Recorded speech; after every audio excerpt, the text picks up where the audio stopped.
You're listening to the Cyberwire Network, powered by N2K.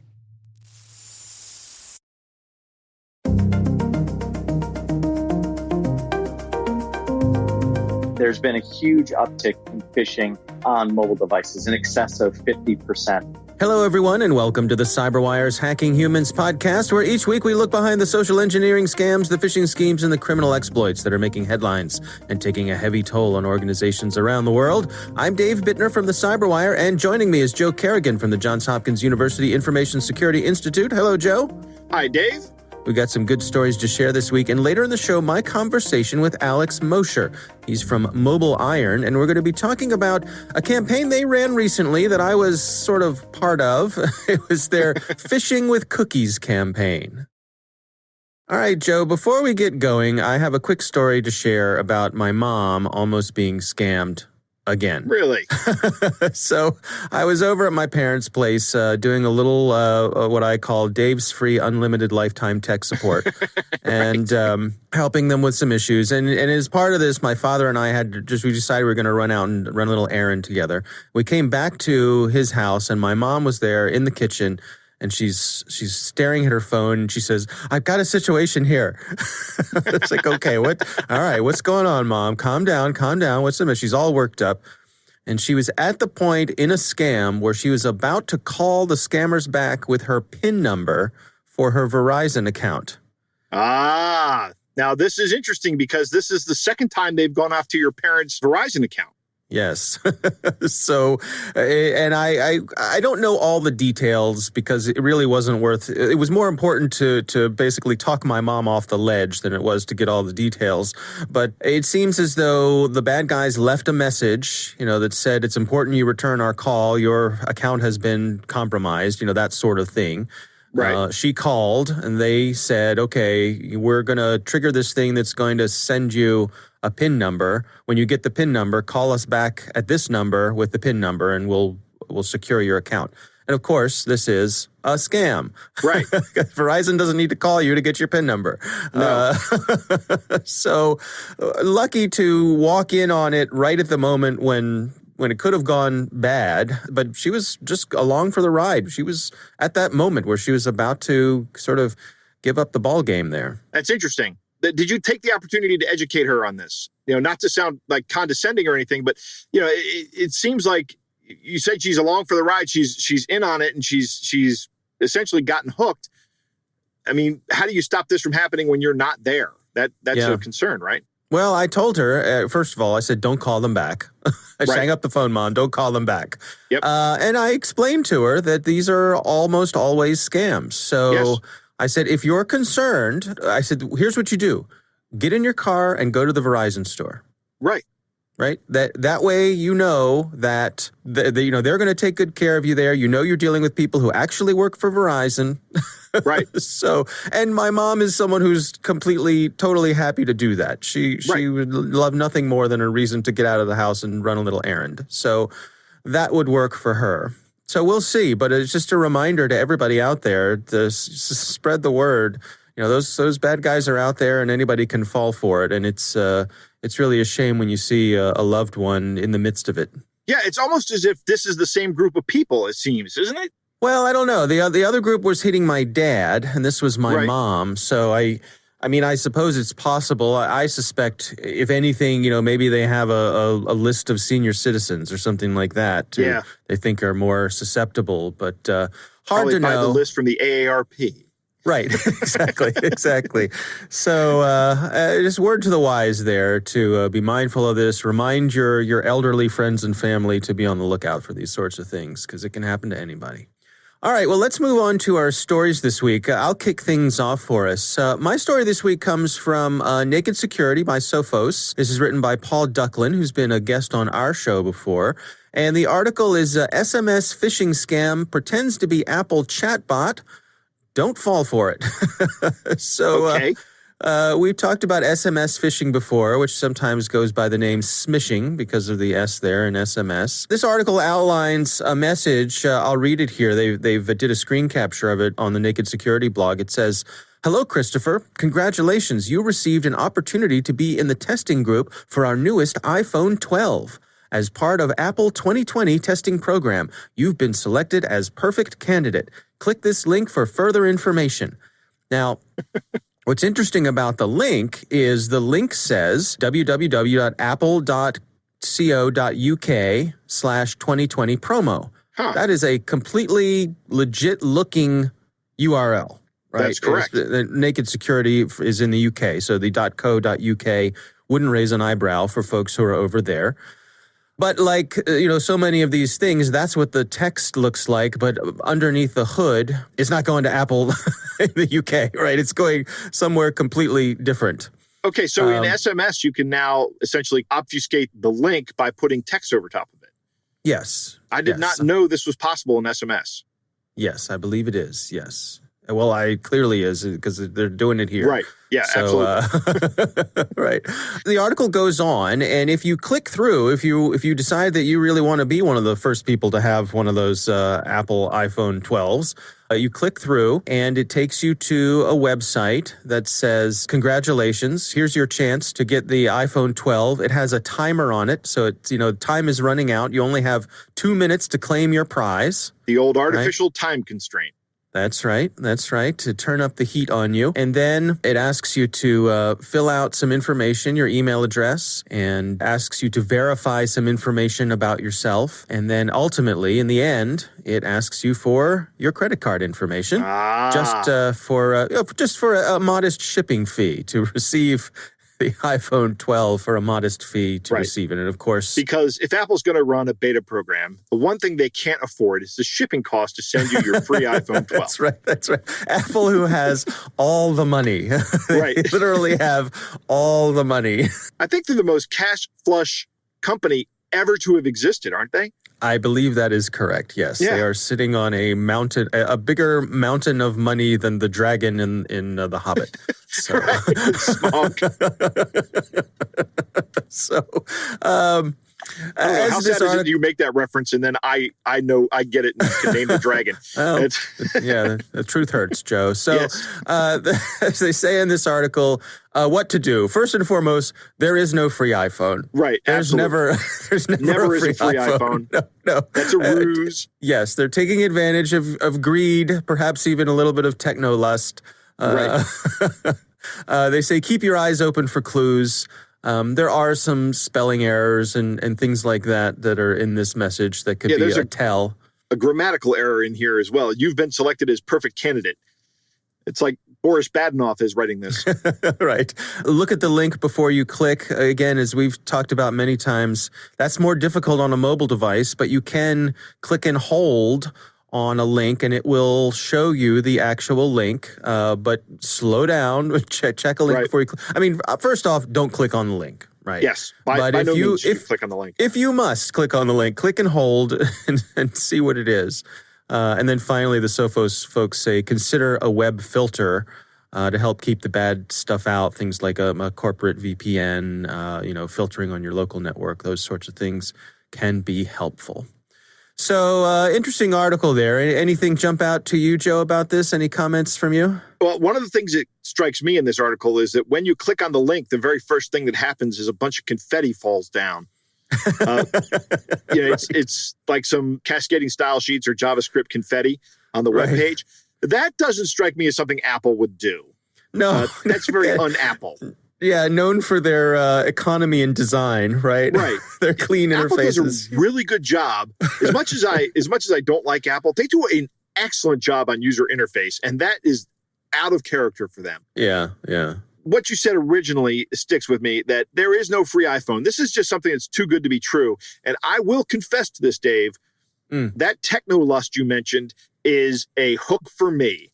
If somebody were to call me up or contact me and go, hey, do you want this free new gadget? I'd be like, yeah, I do. I really do want that free new gadget, but maybe I should think about this a little bit better. Right. Right. Yeah, I'm with you. Yeah. I'm certainly following that for myself.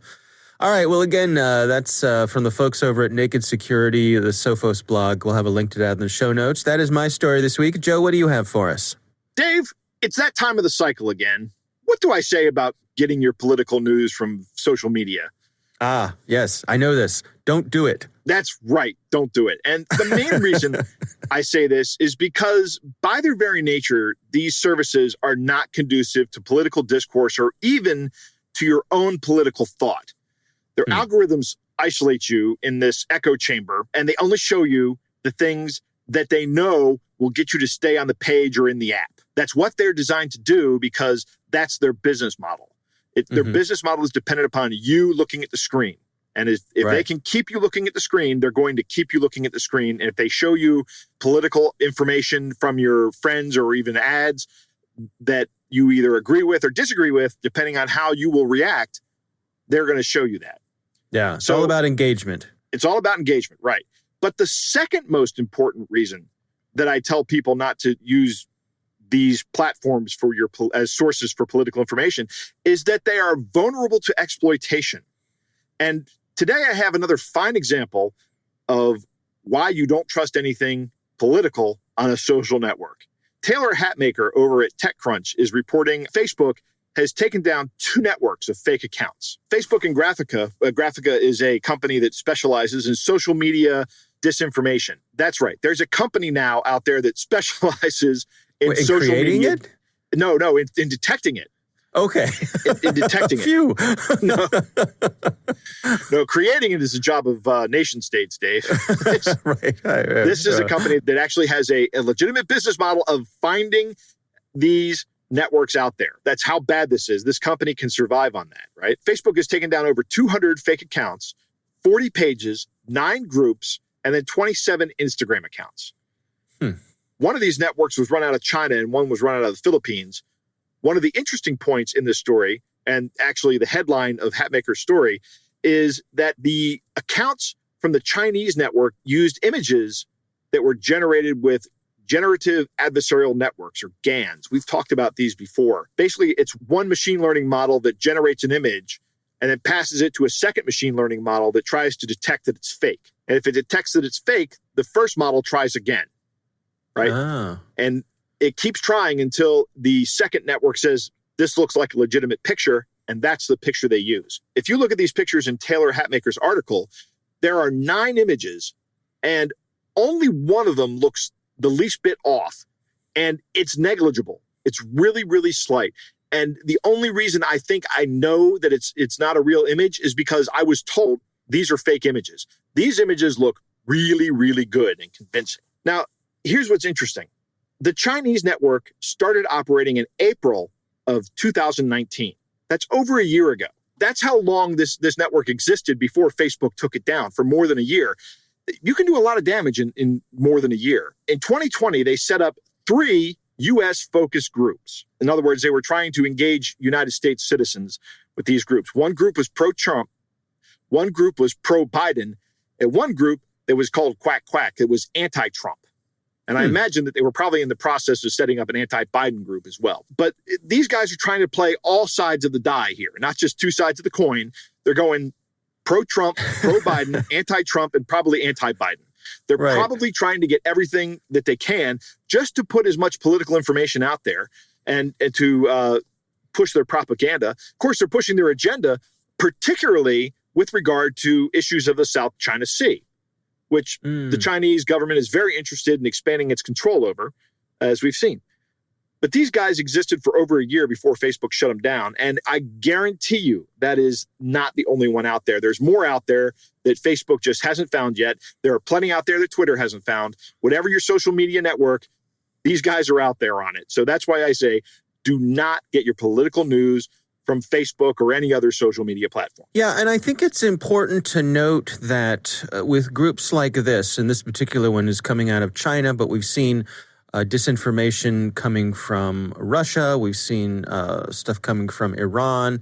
There are plenty of other nations that do it. I mean, those are the biggies. It's important to understand that their goal here isn't necessarily to get you to choose one candidate or the other. That's One of their primary goals is to just make you feel uncertain about our system. Right. To inject that uncertainty, which is corrosive to us as a nation. That's exactly right. Another goal that they have is just to get us to dislike each other enough that we start hating each other based solely on our political biases. or political beliefs. And frankly, I'm speaking as an American here, but that's just un-American, right? Right. One of the things we've always had in this country is tolerance for other people's political beliefs. And recently that has not been the case. And I believe that it is in large part due to foreign meddling in our political system.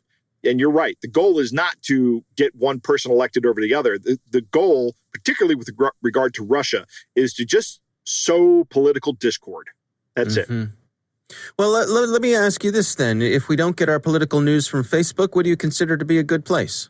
Here's what I recommend. This is something I think is important that you do. Whatever your political leaning, if you lean to the left or lean to the right, you should get your political news from a trusted source on either side of that spectrum. If you lean to the right, you should definitely get your news from a trusted source that you're going to like, but you should also get your news from another source outside of your political spectrum, because they're going to say things that you don't normally think about. There's a great website called allsides.com, which will take an issue and show you news from the left, news from the right, and news from the center.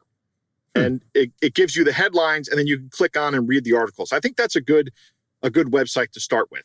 But you have to go with a news source that demonstrates integrity. And that doesn't mean that they say things that you agree with. That means that what they say is true and that you can find them to be trustworthy. There is always going to be bias in your media, period. It's always going to be there. It's very hard to get that out. But you can counteract that by balancing the bias that you receive with bias from the other side. Right. Try to break out of that bubble. That's right. Make a deliberate effort to break out of the bubble. Exactly. All right. Well, those are our stories for this week. It is time to move on to our catch of the day. Our catch of the day comes from Reddit user SlyFox227, who is lucky enough to be invited to join the Illuminati, Dave. Still waiting for my invitation. Well, it goes like this. Here's the message. Procedure of joining the great Illuminati temple of money, fame, and power. Join Illuminati today and get all you have ever wanted to become. Are you a businessman or woman, politician, musician, student, footballer? Do you want to be rich, famous, powerful, and protected in life, or to be amongst those that matter in our society today? What do you seek for in life? Then take this step and get it all today. Illuminati is free for all, and we don't take blood sacrifice. All we need from each member is to follow the rules and regulations that make us who we are today in the world. The Illuminati Brotherhood has many to achieve after becoming a member. A lot of benefits await you now. That was great. Are you saying that Arnold is a member of the Illuminati, Dave? Is that what that is? Get to the chopper. My favorite part is that they don't take blood sacrifices. Well, it's good. I mean, who among us hasn't been in a group that requires blood sacrifice? I say it's a breath of fresh air to not have to join a group that requires a blood sacrifice, right? Indeed. All right. What's the goal here, Joe? What's the end game? I have no idea what the end game is here, Dave. This is probably just to collect information. I don't know. Maybe they're actually going to try to get you to pay some money. Maybe this is the opening of a scam where they just say, okay, your membership fees are due and it's $1,000 a year. Right. Now you're a member of the Illuminati. Yes. Everything you've ever wanted. Right. All right. Well, that's a good one. Thanks to Reddit user SlyFox227 for sharing that. That is our catch of the day.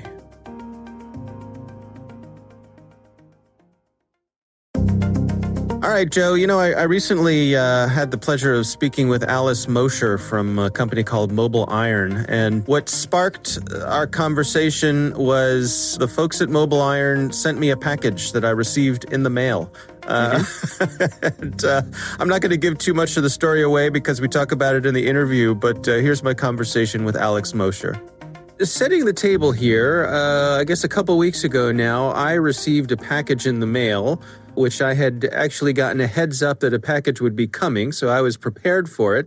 When I opened this package, inside was a box full of delicious cookies, and there was a note from you and your team at MobileIron, and it said, sometimes our curiosity gets the best of us. Enjoy this sweet treat. Can you describe to us what was in that box of cookies? Sure, absolutely. So you had obviously the cookies, And then on each of the cookies, we went ahead and put a QR code. And the reason that we did that is, as you know, we've certainly seen as a result of the pandemic going on, a lot of contactless interaction with various systems. Go back to a restaurant, oftentimes the menu is on a QR code, or you get a receipt or a bill and you're using a QR code, or you're checking out at a service or maybe even an online system, maybe even folks that used to bill you in person.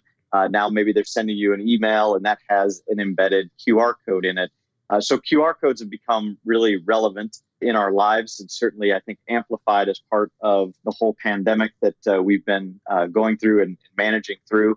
So what we did was we took a box of great cookies, something everybody would, as you mentioned, love to have, and we put a QR code on it, incentivizing you to hopefully your curiosity get the best of you and get you to go ahead and scan that QR code. Now, the gotcha point with our QR code was it directed you to a site that very easily could have been a phishing site or a malicious site of sorts, just to kind of get you thinking about, whoa, I don't even think about when I go to those examples I gave before, the restaurant, the bill, wherever it might be. And I just maybe blindly scan things like QR codes with my mobile device because it's so easy to do. And it makes life certainly much simpler, especially in the current times. Yeah, and I did exactly that. Granted, I knew that this was coming, and I had a certain amount of trust in both the team at MobileIron and the PR team, and because I'd been warned ahead of time that this was coming, it wasn't out of the blue. So I had fairly high confidence that nothing bad was going to happen. But when I used the QR code and went through to that page, it gave me a sort of a good-natured sort of slap on the wrist that, hey, this could have been bad. And then it was a nice educational page about all the things that you need to look out for. One thing that struck me with this is that, like, for example, when I go to buy gas, there's a big poster there next to the gas pump. And sometimes the gas pumps themselves have QR codes on them that say, That's right. Pay with your mobile device, use this QR code. Yep. Well, what's to keep a bad actor from printing out a sticker that looks like, for all purposes, it belongs there, that would then send you somewhere bad? Yes. Actually, it's a really great point. And if you think about it, a few years ago, you remember there was the whole big warning that before you go to an ATM, even at a known bank, you're supposed to kind of like pull on the card thing to make sure that it doesn't just pop off as a bad card reader, right? That's just reading your credit card number. QR code, let's face it, you and I can go build a QR code on a printer, even put it on a nice sticker. We're there at the gas station. Usually there's no longer a gas attendant that's outside watching what you're doing. There's absolutely nothing in those scenarios to do that. Think about the person who maybe use my restaurant example again. I leave a restaurant, a stick of news. All those are stickers anyways. How do you know whether that's the one the restaurant intended or not? I could even make it look like a restaurant webpage, maybe take me about 10 minutes on YouTube to find out how to spoof something that looks like that restaurant or that gas station's page. So it pops up on your device. You're like, wait, this looks legitimate. Let me just enter in my credentials and go. And by the way, if you don't think that actually happens, if you just dissect what happened just a matter of weeks ago with Twitter and the big hack that happened there, one of the main ways that they were able to phish folks' emails was they made a landing page that looked like a legitimate Twitter landing page for internal employees. So when they went to the page, they didn't look at the URL. They just looked at the page and said, this looks legit, username, password, and the whole rest of it is history. So what are your recommendations here? What are some of the best ways that both people and organizations can protect themselves from this sort of thing? So I think you have to think about phishing in a very different way than we've traditionally thought about it, right? The problem's been around for 20 plus years, certainly from an email perspective. Really, as soon as internet-based email, maybe 30 years ago, was really consumed by large organizations, phishing and spam was a problem. It's certainly gotten far more sophisticated over the last 30 years, and we've gotten decently good at protecting, kind of our traditional corporate email sources. And the hackers know that, right? They know that we're trying to phish your traditional corporate email is a relatively challenging thing to do. But if you think about other sources of communication, email in a lot of ways is sort of that very legacy, maybe even you can argue a dying platform from a communication perspective, even in the business world.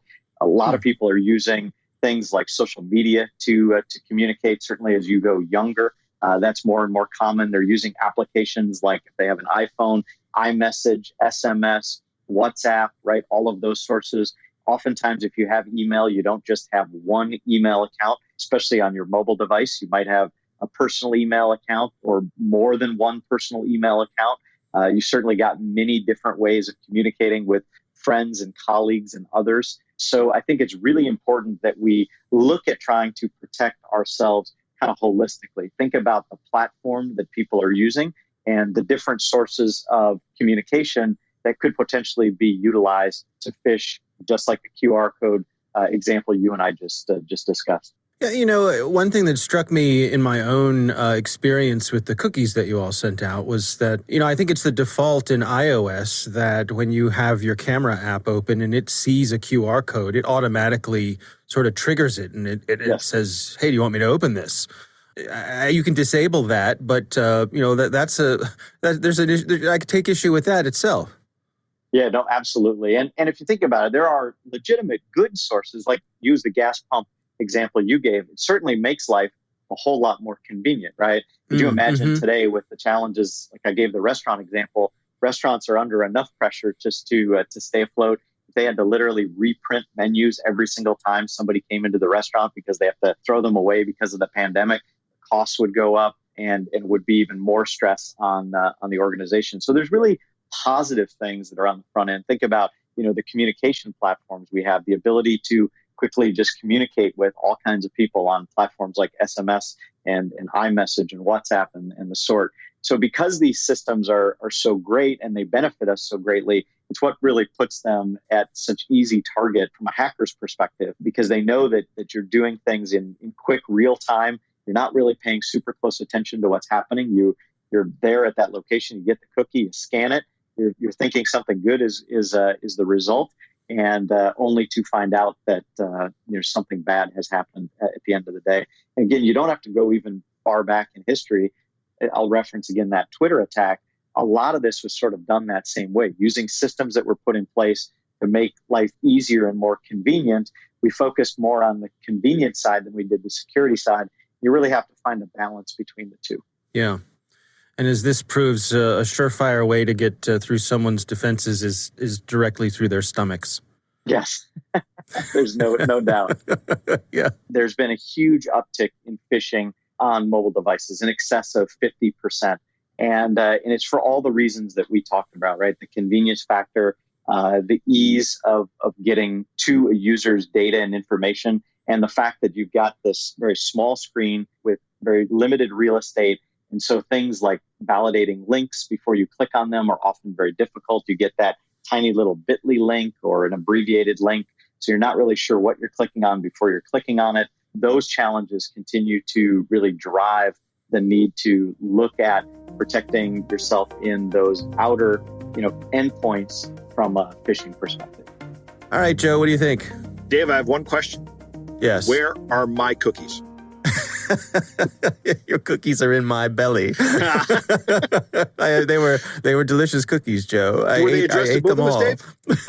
No, they were not. They were addressed to me, but I should have. You're right. It was rude of me and selfish to not share these scammy cookies with you. Were the QR codes actually printed on the cookies? Yes, they were. They were. Really? You can.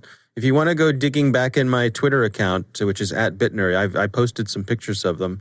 They're like, flat shortbread cookies. They're quite tasty. They had icing on them and printed on the icing, because they can dot matrix print on baked goods now.